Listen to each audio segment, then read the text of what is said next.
अस्सलाम वालेकुम व्यूवर्स, उम्मीद है आप सब लोग खैरियत से होंगे। तो व्यूवर्स, आज 31 अक्टूबर है और नवंबर जो है वो स्टार्ट होने वाली है।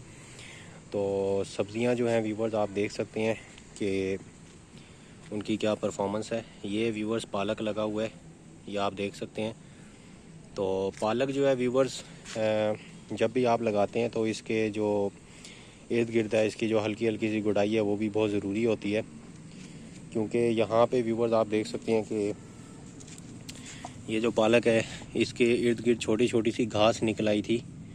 तो ये जैसे ये देखें, ये घास निकली हुई है, ये पालक नहीं है। अक्सर लोग समझते हैं कि वो भी पालक है, लेकिन वो पालक नहीं होती। तो उसको आपने जो है मिट्टी से ज़रूर साफ़ करना है, ताकि आपकी जो पालक की ग्रोथ है वो अच्छे से हो सके। तो इसके अलावा व्यूवर्स, जो ग्रोथ है वो अभी तकरीबन इसको 15 दिन हो गए हैं पालक को लगाए हुए। अभी मज़ीद नेक्स्ट से 15 से 20 दिन में इसकी परफॉर्मेंस देखेंगे कि ये किस तरह से जो है मज़ीद ग्रो हो रहा है और मज़ीद पत्ते जो है वो इस पर कितने लगे हैं। तो वो भी आने वाले वक्तों में मैं आपको इंशाल्लाह डिटेल दूंगा।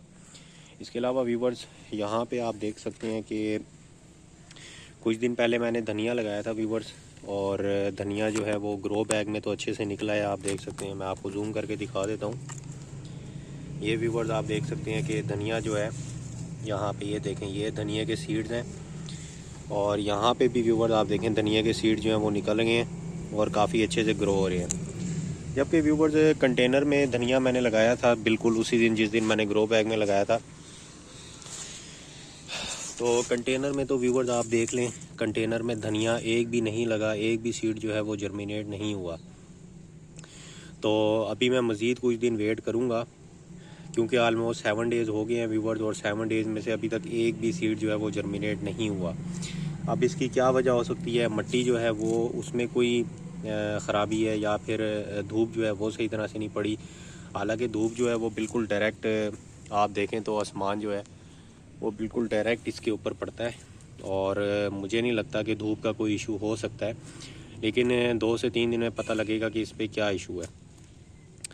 तो जबकि ग्रो बैग में व्यूवर्स, जो मिट्टी है वो रेतीली मिट्टी है, यानी कि जो चिकनी मिट्टी और रेतीली मिट्टी जो है वो मिक्स है, इस वजह से उसमें जो है जर्मिनेशन बहुत अच्छे से हुई है। इसके अलावा व्यूवर्स, ये गाजर की जो सीडलिंग है वो भी मैंने आपको दिखानी थी कि गाजर के जो सीड्स हैं वो भी बहुत अच्छे से ग्रो हो रहे हैं। आप देख सकते हैं कि गाजर के जो तिरछी पत्तियों वाले जो पत्ते होते हैं वो निकलना शुरू हो गए हैं इनके ऊपर। अब इट मीन्स के जो सीडलिंग है वो अब आहिस्ता आहिस्ता मैच्योर होना शुरू हो गई है। इसके अलावा व्यूवर्स, ये मेथी है, ये आप देख सकते हैं, माल्टे का जो पौधा है उसके साथ ये सारी की सारी मेथी लगी हुई है। ये जितनी भी है मेथी है, और मेथी भी बहुत अच्छे से ग्रो हो रही है व्यूवर्स। और इसके अलावा व्यूवर्स, ये है हमारा सरसों का साग। सरसों का साग जो है व्यूवर्स, वो तकरीबन 4 से 5 इंच का हो गया है। कुछ पौधे तो 4 से 5 इंच के हो गए, और कुछ पौधे मैंने थोड़े लेट लगाए थे तो वो भी निकलना शुरू हो गए। आप देख सकते हैं, मैं आपको जूम करके दिखा देता हूँ। तो सरसों का साग जो है व्यूवर्स, बहुत ही ज़बरदस्त तरीके से निकल रहा है, और इसकी जो हार्वेस्टिंग है व्यूवर्स, वो 2 हफ्ते बाद मैं कर लूँगा, और हार्वेस्टिंग की वीडियो भी इंशाल्लाह आपके साथ शेयर करूँगा। इसके बाद व्यूवर्स, यहाँ पे भी गाजर लगी हुई है, और गाजर जो है वो मैंने तकरीबन आप कह लें कि 7 डेज़ पहले लगाई थी। तो इसकी जो सीडलिंग्स हैं वो बहुत प्यारी और ख़ूबसूरत निकल रही हैं, आप चेक कर सकते हैं। और लहसुन जो है व्यूवर्स, लहसुन को तो कम से कम 8 से 9 महीने दरकार होते हैं अच्छी तरह से ग्रो होने के लिए। आप देख सकते हैं, मैंने 2 ग्रो बैग्स में लहसुन लगाए थे। मेरे यूट्यूब चैनल पे पूरी वीडियोस भी अपलोड हैं इसकी, या आप देख सकते हैं लहसुन जो है वो कितना माशाल्लाह ज़बरदस्त किस्म का जो है वो ग्रो हो रहा है। और यहाँ पे भी व्यूवर्स आप देख सकते हैं, पूरा का पूरा लहसुन लगा हुआ है।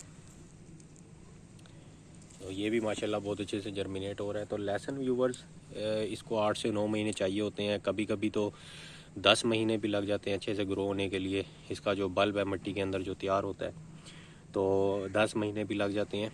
तो इसके अलावा व्यूवर्स, मैंने तकरीबन आज से 3 से 4 दिन पहले इसकी जो ऊपर से पत्तियां हैं वो मैंने हल्की 4-4 इंच 5-5 इंच काट दी थी। उसके बाद फिर दोबारा से माशाल्लाह निकल आई है, रीग्रो हो गई है। तो आप देख सकते हैं कुछ पत्तियां जो है अभी भी कटिंग हुई उनकी।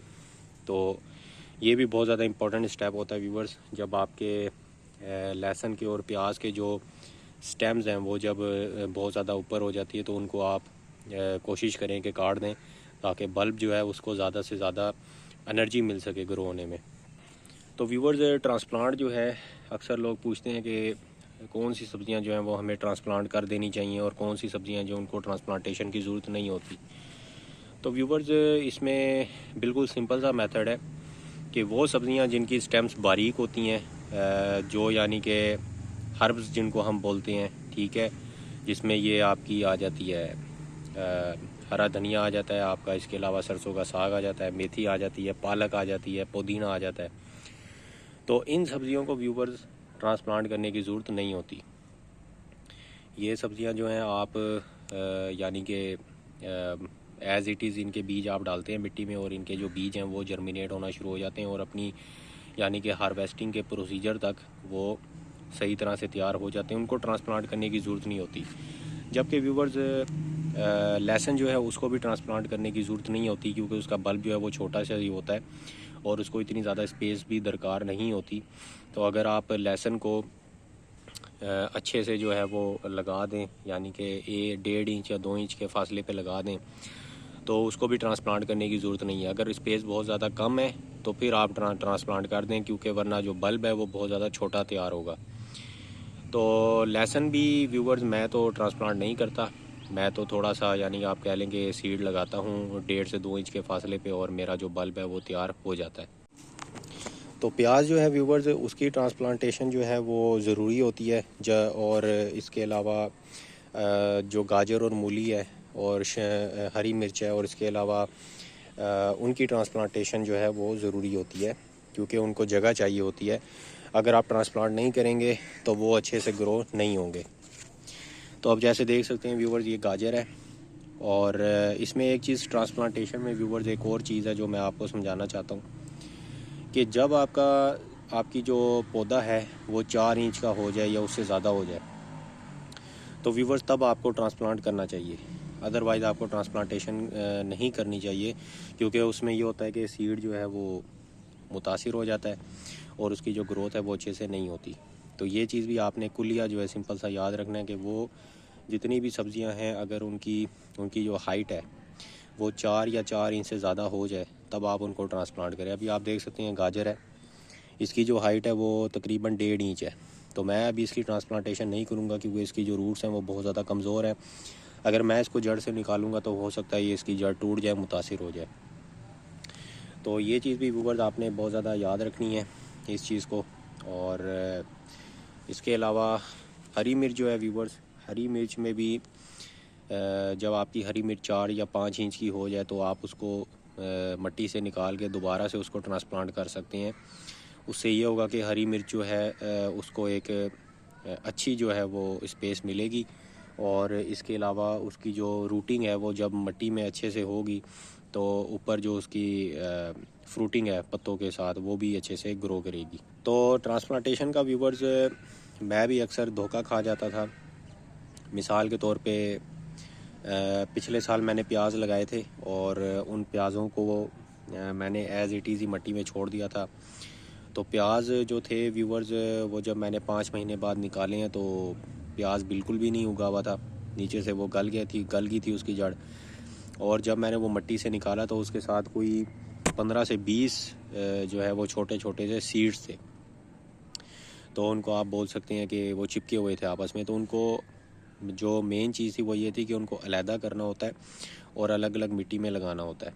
लेकिन वो मेरे जो है ज़ाया हो गए, क्योंकि ट्रांसप्लांटेशन जो है उसका मुझे इतनी समझ नहीं थी। तो ट्रांसप्लांटेशन जो है व्यूवर्स ये बहुत ही इंपॉर्टेंट मेथड होता है, ख़ास तौर पे गाजर, मूली, प्याज, हरी मिर्च और जो यानी कि वो पौधे जिनका बल्ब एक तो बड़ा होता है ज़मीन के अंदर और वो पौधे जिनकी हाइट जो है वो 1 फुट से ज़्यादा होती है।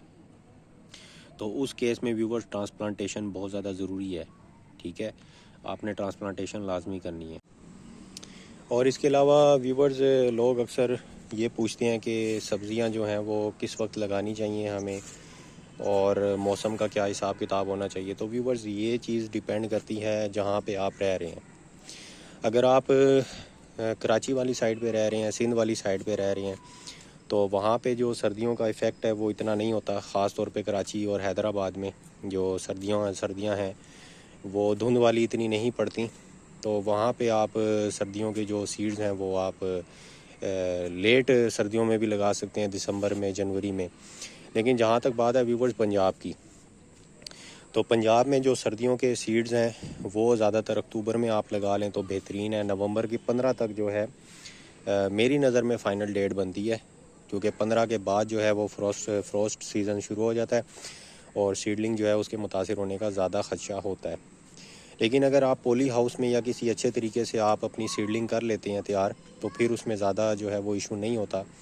लेकिन फिर सीड की व्यूवर जब प्लांट तैयार हो जाएगा आपका, उस पर जो फ्रूटिंग है वो बहुत ज़्यादा लेट होगी और गर्मियों में वो फिर प्लांट जो है वो मुतासिर हो जाएगा, उस पर फ्रूटिंग जो है वो इतनी ज़्यादा अच्छी नहीं लगेगी।